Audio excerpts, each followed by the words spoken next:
ನಮಸ್ಕಾರ ಪ್ರಿಯ ವೀಕ್ಷಕರೇ. ಹಾಸನ ಸಂಸದ ಪ್ರಜ್ವಲ್ ರೇವಣ್ಣ ಅಶ್ಲೀಲ ವಿಡಿಯೋ ಪ್ರಕರಣ ದಿನಕ್ಕೊಂದು ರೀತಿಯ ತೀರ್ವನ್ನ ಪಡ್ಕೋತಿದೆ. ಇಡೀ ಮನುಕುಲವೇ ನಾಚಿ ತಲೆ ತಗ್ಗಿಸುವಂತಹ ಅತ್ಯಂತ ಹೀನಾಯ ಪ್ರಕರಣ ಇದು. ಈ ಹೀನಾಯ ಪ್ರಕರಣದ ತನಿಖೆಗೂ ಕೂಡ ಅವರು ಸಹಕರಿಸದೆ ವಿದೇಶದಲ್ಲಿ ಕೂತ್ಕೊಂಡು ಅಲ್ಲಿಂದ ಇಲ್ಲಿಯ ಪೊಲೀಸರ ಜೊತೆ ಚೌಕಾಕಿಗಿಳಿದಿರೋದಿದೆಯಲ್ಲ, ಅದು ಖಂಡಿತ ಮರ್ಯಾದೆ ತರುವಂಥದ್ದಲ್ಲ. ಅದು ಅವರ ಪಕ್ಷಕ್ಕೆ, ಅವರ ಕುಟುಂಬಕ್ಕೆ, ಅವರ ಘನತೆಗೆ ಇನ್ನಷ್ಟು ಡ್ಯಾಮೇಜ್ ಮಾಡ್ತಿದೆ. ಇದರ ಮಧ್ಯೆ ಮುಖ್ಯಮಂತ್ರಿ ಸಿದ್ದರಾಮಯ್ಯನವರು ಪ್ರೈಮ್ ಮಿನಿಸ್ಟರ್ ಮೋದಿ ಅವರಿಗೆ ಪ್ರಜ್ವಲ್ ರೇವಣ್ಣ ಅವರ ಪಾಸ್ಪೋರ್ಟ್ ಅನ್ನ ರದ್ದು ಮಾಡಿ, ಹಾಗೇನೆ ವಿದೇಶಾಂಗದಲ್ಲಿ ಇರುವಂತಹ ತಮ್ಮ ವಿದೇಶಾಂಗ ಇಲಾಖೆಯ ಸಂಪರ್ಕವನ್ನ ಬಳಸಿ ಮತ್ತು ಅಂತಾರಾಷ್ಟ್ರೀಯ ಪೊಲೀಸರ ನೆರವಿನಿಂದ ಪ್ರಜ್ವಲ್ ರೇವಣ್ಣ ಅವರನ್ನ ಭಾರತಕ್ಕೆ ಕರೆತನ್ನಿ ಅಂತ ಪತ್ರ ಬರೆಯುವುದರ ಮೂಲಕ ಈ ಪ್ರಕರಣ ದೊಡ್ಡ ಸ್ವರೂಪವನ್ನ ಪಡ್ಕೊಂಡಿದೆ ಮತ್ತು ಹೊಸ ಟ್ವಿಸ್ಟ್ ಅನ್ನ ಪಡ್ಕೊಂಡಿದೆ. ಹಾಗಾದ್ರೆ ಈ ಸ್ವರೂಪ ಏನು, ಈ ಟ್ವಿಸ್ಟ್, ಈ ಬಗ್ಗೆ ಇಂದಿನ ಮಾತು ಮಂಥನ ಸ್ನೇಹಿತರೆ. ಗೆಳೆಯರೆ, ಹಾಸನದ ಸಂಸತ್ ಸದಸ್ಯ ಪ್ರಜ್ವಲ್ ರೇವಣ್ಣ ಅವರ ಅಶ್ಲೀಲ ವಿಡಿಯೋ ಪ್ರಕರಣ ಒಂದು ರೀತಿಯಲ್ಲಿ ಹೇಯ, ಅಮಾನುಷ ಮತ್ತು ಅತ್ಯಂತ ಕೊಳಕು ಮನಸ್ಥಿತಿಯಿಂದ ಮೂಡಿ ಬಂದಂತಹ ಒಂದು ಘಟನಾವಳಿ. ಬಹುಶಃ ಭಾರತ ರಾಜಕಾರಣದಲ್ಲಿ ಚುನಾಯಿತ ಪ್ರತಿನಿಧಿಯೊಬ್ಬ ಇಷ್ಟೊಂದು ಹೀನಾಯವಾಗಿ ವರ್ತಿಸಿದ್ದಂತಹ ಮತ್ತೊಂದು ಘಟನೆ ಇನ್ಯಾವುದೂ ಇಲ್ಲ ಅಂತ ಹೇಳಿದ್ರೆ ಇಲ್ಲಿ ಅತಿಶಯೋಕ್ತಿ ಆಗ್ಲಿಕ್ಕಿಲ್ಲ. ಇದು ಇಷ್ಟೊಂದು ಜನ ಹೆಣ್ಮಕ್ಳನ್ನ, ಅದರಲ್ಲೂ ತಮ್ಮ ತಾಯಿಗಿಂತ ಹಿರಿಯರಾದಂತಹ ಮಹಿಳೆಯೊಬ್ಬರ ಜೊತೆ ಫೋರ್ಸ್ಫುಲಿ ಆಕ್ಟ್ ಮಾಡಿದ್ದಾರೆ ಎನ್ನಲಾದಂತಹ ದೂರು ಆರೋಪಗಳಿವೆ ಅಲ್ವಾ, ಅದು ನಿಜಕ್ಕೂ ಘನತೆ ಇರುವಂಥವ್ರು ಮಾಡುವಂತ ಕೆಲಸ ಅಲ್ಲ. ಇದನ್ನ ನಾವು ಕೆಟ್ಟ ಶಬ್ದಗಳನ್ನ ಬಳಸಿ ಇದನ್ನ ಖಂಡಿಸಲೇಬೇಕಾಗಿದೆ. ಇದು ಕ್ರಮೇಣ ಬಿಜೆಪಿ ಜೆಡಿಎಸ್ ವರ್ಸಸ್ ಕಾಂಗ್ರೆಸ್ ಎನ್ನುವಂತಹ ಒಂದು ಸಂಘರ್ಷಕ್ಕೆ ಕಾರಣ ಆಗಿ ರಾಜ್ಯದಲ್ಲಿ ಲೋಕಸಭಾ ಚುನಾವಣೆಗಳು, ಎರಡನೇ ಸುತ್ತಿನ ಲೋಕಸಭಾ ಚುನಾವಣೆಗಳು ನಡೀತಿರುವ ಹಿನ್ನೆಲೆಯಲ್ಲಿ ದೊಡ್ಡ ರಾಜಕೀಯ ಬಿರುಗಾಳಿಯನ್ನೇ ಎಬ್ಬಿಸಿದ್ದು, ಇದರ ಪರಿಣಾಮಗಳೇನು, ಚುನಾವಣೆಯ ಮೇಲೆ ಇದರ ಇಂಪ್ಯಾಕ್ಟ್ ಏನು ಎನ್ನುವಂತಹ ಚರ್ಚೆಗಳು ನಡೆದಿರುವ ಈ ಹೊತ್ತಲ್ಲಿ ಮೇ 7ನೇ ತಾರೀಕು ಉತ್ತರ ಕರ್ನಾಟಕದ 14 ಜಿಲ್ಲೆಗಳಲ್ಲಿ ಬಿಜೆಪಿ ಪ್ರಾಬಲ್ಯ ಇರುವಂತಹ 14 ಜಿಲ್ಲೆಗಳಲ್ಲಿ ಚುನಾವಣೆ ನಡೀತಿರುವ ಈ ಹೊತ್ತಲ್ಲಿ ಮುಖ್ಯಮಂತ್ರಿ ಸಿದ್ದರಾಮಯ್ಯ ಪ್ರೈಮ್ ಮಿನಿಸ್ಟರ್ಗೆ ಪತ್ರ ಬರೆದು ಇಡೀ ಪ್ರಕರಣಕ್ಕೆ ಟ್ವಿಸ್ಟ್ ಕೊಟ್ಟಿದ್ದಾರೆ. ಅವರು ಹೇಳಿರೋದೇನು, ಪ್ರಜ್ವಲ್ ರೇವಣ್ಣ ಭಾರತದಿಂದ ವಿದೇಶಕ್ಕೆ ಹೋಗಿದ್ದಾನೆ, ಅವನ ಪಾಸ್ಪೋರ್ಟ್ ಅನ್ನು ರದ್ದು ಮಾಡಿ ನಿಮ್ಮ ಅಂತಾರಾಷ್ಟ್ರೀಯ ವಿದೇಶಾಂಗ ಸಂಪರ್ಕಗಳನ್ನ ಬಳಸಿ ಮತ್ತು ಪೊಲೀಸ್ ಸಂಪರ್ಕಗಳನ್ನ ಬಳಸಿ ಅವನನ್ನ ಭಾರತಕ್ಕೆ ಕರೆತನ್ನಿ, ಇಲ್ಲಿಯ ನೆಲದ ಕಾಯ್ದೆಯ ಅನ್ವಯ ಇಲ್ಲಿಯ ಕಾನೂನಿಗೆ ಅವನನ್ನ ಒಪ್ಪಿಸಿ. ಅಂದ್ರೆ ಆ ವಿವಾದದ ಚೆಂಡನ್ನ ಪ್ರೈಮ್ ಮಿನಿಸ್ಟರ್ ಅಂಗಳಕ್ಕೆ ಒಗೆದಿದ್ದಾರೆ.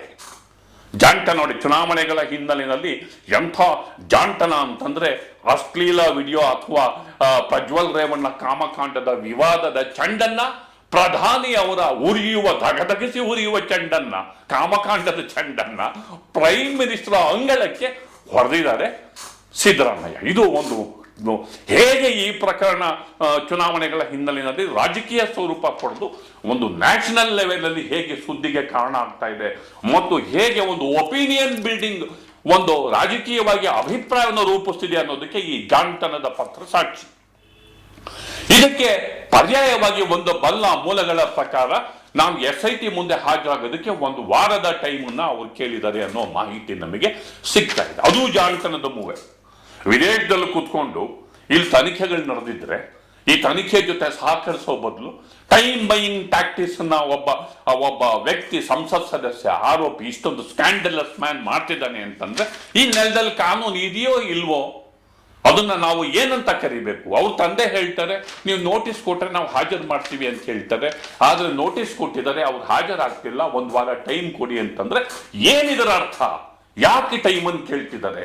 ಮೇ 7ಕ್ಕೆ ಸೆಕೆಂಡ್ ಫೇಸ್ ಆಫ್ ಎಲೆಕ್ಷನ್ ಮುಗಿದೋಗುತ್ತೆ.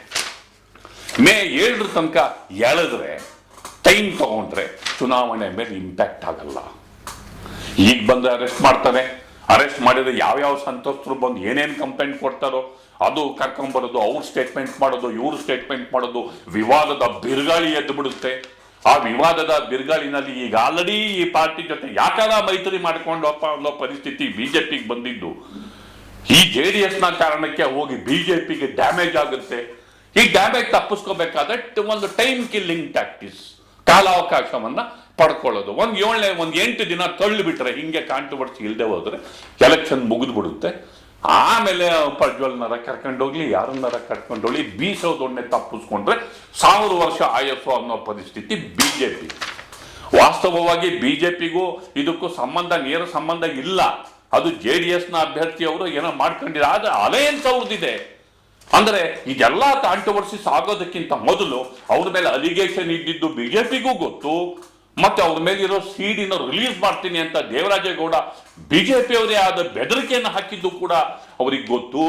ಮತ್ತು ದೇವರಾಜೇಗೌಡರು ಪತ್ರವನ್ನ ವಿಜೇಂದ್ರ ಅವರಿಗೆ, BJP ಹೈಕಮಾಂಡ್ ಅವರಿಗೆ, ಅಮಿತ್ ಶಾ ಅವರಿಗೆ ಬರೆದದ್ದು ಗೊತ್ತಿದ್ದು ಟಿಕೆಟ್ ಅನ್ನು ಹೇಗೆ ಕೊಟ್ರು ಮತ್ತು ಅಂಥವ್ರ ಜೊತೆ ಅಲಯನ್ಸ್ ಹೆಂಗ್ ಮಾಡ್ಕೊಂಡ್ರು.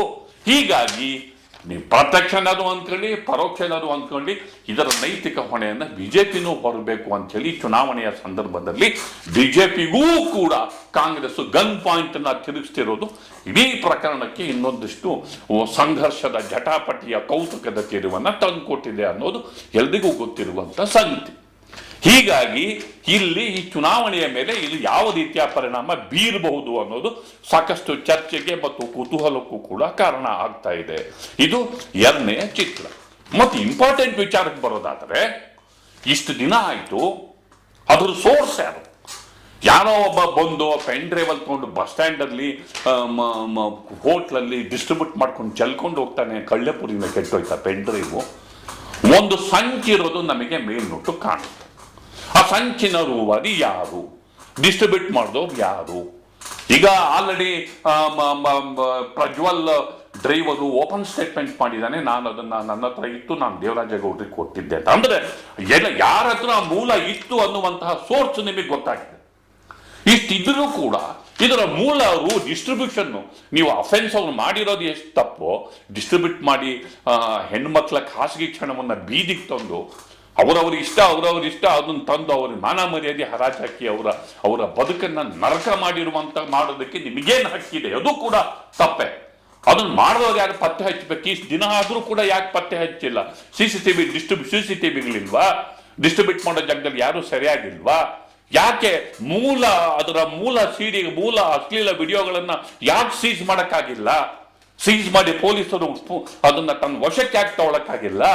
ಇನ್ನು ಫರ್ದರ್ ಮುಂದಿನ ದಿನಗಳಲ್ಲಿ ತನಿಖೆ ನಡೀತಿರ್ಬೇಕಾದ್ರೆ, ಚುನಾವಣೆಗೆ ಇನ್ನು 5-6 ದಿನ ಇದೆ, BJP JDS ಮೇಲೆ ಪರಿಣಾಮ ಬೀರ್ಲಿ ಅಂತ ಇನ್ನೊಂದಿಷ್ಟು ಏನಾದ್ರು ರಿಲೀಸ್ ಆಯ್ತು ಅಂದ್ರೆ ಹೊಣೆ ಯಾರು? ಇನ್ನೊಂದಿಷ್ಟು ಹೆಣ್ಮಕ್ಳ ಮಾನ ಬೀದಿನಲ್ಲಿ ಹರಾಜಾಯ್ತು ಅಂದ್ರೆ ಹೊಣೆ ಯಾರು? ಇಡೀ ನೀಚ ಕೃತ್ಯಗಳು, ಹೇಯ ಕೃತ್ಯಗಳು ನಡೆದಿರುವಂತಹ ಸಂದರ್ಭದಲ್ಲಿ ಈ ರಾಜಕಾರಣಕ್ಕೋಸ್ಕರ ಏನನ್ನೋ ಮಾಡಕ್ತಿದ್ದ ಅನ್ನುವಂತಹ ದೃಶ್ಯಗಳು ನಮಗೆ ಹಾಸನದಲ್ಲಿ ಕಂಡು ಬರ್ತಿವೆ. ಹೀಗಾಗಿ ಈ ಪ್ರಕರಣದ ಮತ್ತೊಂದು ಮುಖವನ್ನು ಕೂಡ ಪೊಲೀಸರು ಕ್ವಿಕ್ ಆಗಿ ಸಾಧ್ಯವಾದಷ್ಟು ಬೇಗ ಇದನ್ನ ಡಿಸ್ಟ್ರಿಬ್ಯೂಟ್ ಮಾಡಿದವರು, ಇದರಲ್ಲಿ ಹೆಣ್ಮಕ್ಳು ಬದುಕಿಗೆ ಡ್ಯಾಮೇಜ್ ಮಾಡಿದವರು ಅವರನ್ನೂ ಕೂಡ ಕಾನೂನಿನ ವ್ಯಾಪ್ತಿನಲ್ಲಿ ತರೋದಕ್ಕೆ ಯಾಕೆ ತಡ ಆಗ್ತಿದೆ? ನಾನು ಪೊಲೀಸ್ನವ್ರ ಮೇಲೆ ಬ್ಲೇಮ್ ಮಾಡ್ತಿಲ್ಲ. ಯಾಕೆಂದ್ರೆ ಪೊಲೀಸ್ನವರು ಪಾತ್ರ ಇದರಲ್ಲಿ ಏನು ಆರೋಪಿಗಳನ್ನ ರಕ್ಷಣೆ ಮಾಡ್ತಿದ್ದಾರೆ ಅಂತ ನಾನೇನು ಹೇಳಲ್ಲ. ಸಾಕಷ್ಟು ಟೈಮ್ ಇದೆ. SITಗೆ ಹ್ಯಾಂಡ್ ಓವರ್ ಮಾಡಿದ್ದಾರೆ. ಅವ್ರದೇ ಆದ ಇನ್ವೆಸ್ಟಿಗೇಷನ್ಗೆ ಸಾಕಷ್ಟು ಒಂದು ಕನಿಷ್ಠ ಟೈಮ್ ಆದರೂ ಬೇಕಾಗುತ್ತೆ. ಆದರೆ ಇಲ್ಲಿ ಡಿಸ್ಟ್ರಿಬ್ಯೂಟ್ ಮಾಡ್ತಿರುವಂತಹ ಆರೋಪಿಗಳನ್ನು ಹಿಡಿಬೇಕು, ವಿದೇಶಕ್ಕೆ ಹೋದಂತಹ ಆರೋಪಿಯನ್ನು ವರದಿ ಹಾಕೊಂಡು ಬರಬೇಕು. ಒಟ್ಟಾರೆ ಈ ಪ್ರಕರಣ ನಮಗಂತೂ ಬೇಜಾರಾಗಿದೆ. ಕರ್ನಾಟಕಕ್ಕೆ ಕಪ್ಪು ಚುಕ್ಕಿ, ಕರ್ನಾಟಕದ ಘನತೆಗೆ, ಕರ್ನಾಟಕದ ಸ್ವಾಭಿಮಾನಕ್ಕೆ, ಕರ್ನಾಟಕದ ಮಹಿಳೆಯರಿಗೆ ಅಪಮಾನ ಮಾಡುವಂತಹ ಘಟನೆ ಇದು. ಇದಕ್ಕೂ ಬೇಸರದ ಘಟನೆ. ರಾಜಕಾರಣಿಗಳು ಈ ಲೆವೆಲ್ಗೆ ಇಳಿತಾರ ಅನ್ನುವಷ್ಟು ಬೇಸರದ ಪ್ರಶ್ನೆ. ಇದು ಎಲ್ಲಿಗೆ ಬಂದು ನಿಲ್ಲುತ್ತೋ ಅನ್ನೋ ಮಾತನ್ನು ಹೇಳ್ತಾ ನನ್ನ ಮಾತನ್ನು ಮುಗಿಸ್ತಾನೆ. ದಯವಿಟ್ಟು ದಿ ಪೋಸ್ಟ್ ನೋಡಿ, ಲೈಕ್ ಮಾಡಿ, ಶೇರ್ ಮಾಡಿ, ಸಬ್ಸ್ಕ್ರೈಬ್ ಮಾಡೋದಕ್ಕೆ ಮರಿಬೇಡಿ ಗೆಳೆಯರೆ. ನಮಸ್ಕಾರ.